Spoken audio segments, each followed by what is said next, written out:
So wash your scissors if you leave them on your countertops while you're remodeling your house because they're covered in disgusting. Wash your phalanges and then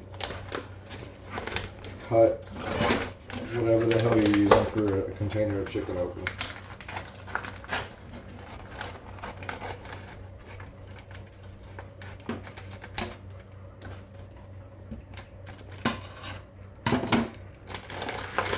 Those are dirty scissors forever now until you wash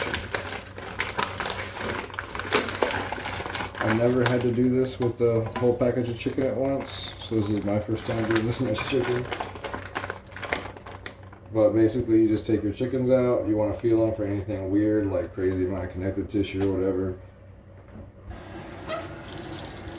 You can rinse them off, because you never know where they've been. And then put them in a container.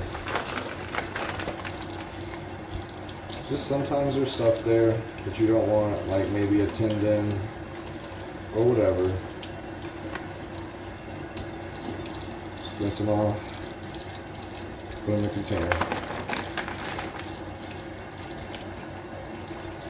A friend of mine put me on this. It's like a salt-based seasoning and all that, you know, main ingredient, salt.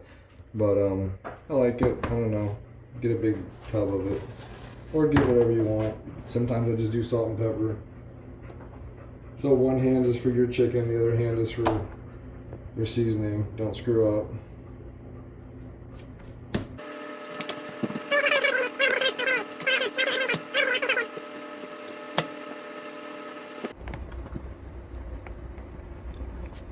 Cook your chicken. I like grilled chicken.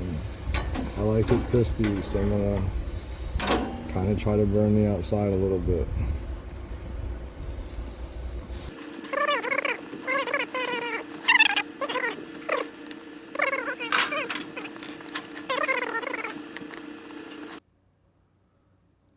Alright, here I'm just dicing my chicken up.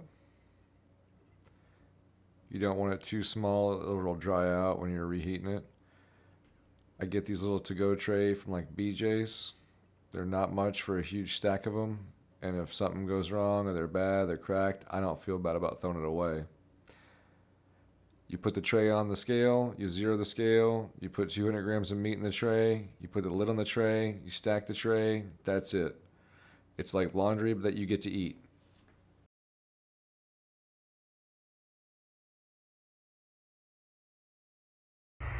And then you just bury them in your deep freeze with your ice cream.